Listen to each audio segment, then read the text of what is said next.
नमस्कार मैत्रिणींना. तर आपल्याला उद्याच्याला आहे स्वामी समर्थांचा प्रकट दिन. त्याच्यासाठी आपण स्वामींच्या आवडीचा असा नैवेद्य आपण बनवणार आहोत.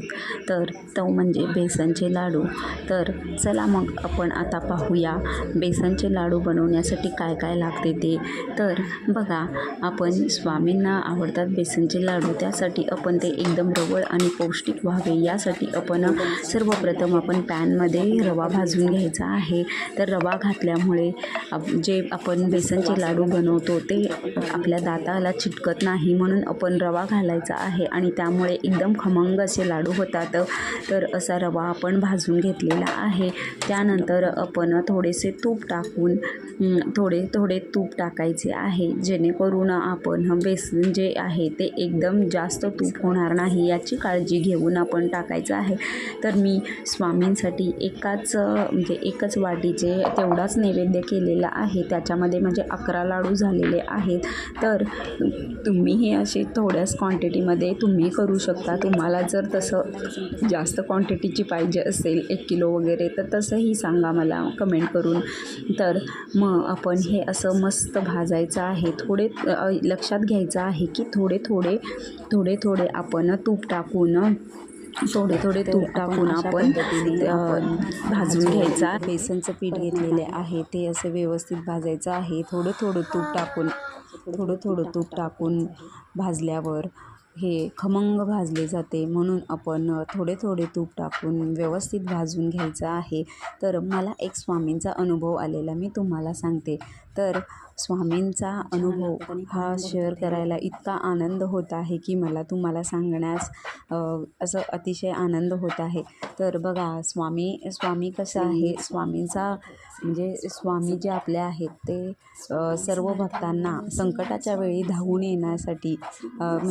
येणारे असे मानले जातात. तर स्वामी बघा, माझा अनुभव असा आहे की स्वामींना माझा मुलगा आजारी होता, तर त्यावेळेला मी घेऊन गेले होते त्याला दवाखान्यात. माझ्या स्कूटीने घेऊन गेले होते. तर त्यावेळेस तिथे माझी स्कूटी अचानकच बंद पडली आणि मग त्यावेळेला मला काहीच कळेना मी काय करावे आणि काय करून, आणि रात्रीची वेळ होती. तर त्यावेळेला मग मी आपल्या स्वामींचे नामस्मरण तर चालूच होते माझे. श्री स्वामी समर्थ, श्री स्वामी समर्थ असं मी कंटिन्यू म्हणत गेले आणि गाडीला किक मारली. तेवढ्यात काय झालं, पहिल्यांदा स्कूटी स्टार्ट केली तर त्यावेळेला चालू झाली नाही माझी गाडी. आणि ज्या वेळेला मी असं नामस्मरण चालूच होतं माझं, श्री स्वामी समर्थ, श्री स्वामी समर्थ, आणि मग मी काय केलं, एक वेळ म्हटलं, स्वामी मला आता ही रात्रीची वेळ आहे, मी इथं या वेळेला असं कशी हे करणार, प्लीज माझी मदत करा, म्हणून मी अशी धाव घेतली. तर स्वामींचा प्रत्यक्षात असं समोर मला असं गाडीवर स्वामी दिसले आणि स्वामी दिसले तर मी स्वामींचं दर्शन केले आणि त्यानंतरच लगेचच गाडीला मी पुन्हा अजून एकदा स्टार्ट केली गाडी, तर लगेचच चालू झाली. हा बघा, स्वामींचा किती मोठा चमत्कार आहे. तर स्वामी असे भक्तांना कायम धावून येतात. हे माझे असे अनुभव खूप आहेत आणि असे शेअर करायला मला आनंद वाटते. पण असे इतके अनुभव आहेत की सांगू की प्रत्येक वेळी असं वाटते की प्रत्येक भक्तांच्या पाठीशी स्वामी आहेत. तर तुमचेही असे अनुभव काही असतील तर तुम्हीही मला शेअर करू शकता. तर आपण हे बेसनचे लाडू, आता बघा, हे आपण पीठ जे आहे ते आपलं भाजत आलेलं आहे बऱ्यापैकी. तर हे असे छोटे अनुभव मला सांगतानाही आनंद होतो. तुमचेही ऐकायला मला खूप आनंद वाटेल. तर तुम्हीही मला असे छोटे स्वामींचे अनुभव सांगा. तर प्रकट दिनानिमित्त आपण कोणत्या सेवा केल्या पाहिजेत, तर हे पण मी तुम्हाला सांगते. तर स्वामींच्या प्रकट दिनादिवशी तुम्ही सर्वप्रथम सगळ्यांनी उठून घ्यायचं आहे लवकर सकाळी. अगदी ब्रह्ममुहूर्तावर उठलं तरी अतिशय उत्तमच. तर त्या दिवशी आपण स्नान वगैरे शुचिर्भूत होऊन स्नान करायचं आहे. त्यानंतर आपण स्वामींची आपल्या घरातली जी देवपूजा आहे ती देवपूजा करायची आहे. त्यानंतरच मग आपण स्वामींना आपण अभिषेक घालायचा आहे. तर दुधाने घालू शकता, पंचामृतने घालू शकता किंवा साध्या पाण्यानेही घालू शकता. तर हे जे घालत असताना आपण त्यावेळेला आपण पुरुष सूक्त 16 वेळा म्हणायचं आहे. जर तुम्हाला 16 वेळा म्हणणं शक्य नाही तर किमान 1 वेळ तर म्हणायचं आहे. स्वामी स्तवन म्हणायचं आहे. किमान स्वामी स्तवन, पुरुष सूक्त, स्त्री सूक्त आणि पवमान सूक्त आपण म्हणायचं आहे उद्या. आणि त्यानंतरच आपण स्वामींच्या आवडीचं असं सेवा आहे ती म्हणजे स्वामी चरित्र सारामृत. तर तुम्ही त्याचे 1 पारायण करू शकता. तुमची जर इच्छा असेल तर तुम्ही 11 पारायण करू शकता, 21 करू शकता, 108 करू शकता. तुम्ही संकल्पयुक्त करू शकता. जर तुम्हाला अशीच इच्छा असेल तर तुम्ही तसंही करू शकता. तर तुम्हाला कसं वाटते, तुम्हाला कोणती सेवा जी सोयीस्कर आहे ती करू शकता. किंवा तुम्ही 1 दिवसाचे अनुष्ठान स्वामींचे करू शकता. तर ते तारक मंत्राचे अनुष्ठान पण करू शकता. बघा, तारक मंत्र हे अतिशय प्रभावी आणि अतिशय प्रभावीच आहे तो.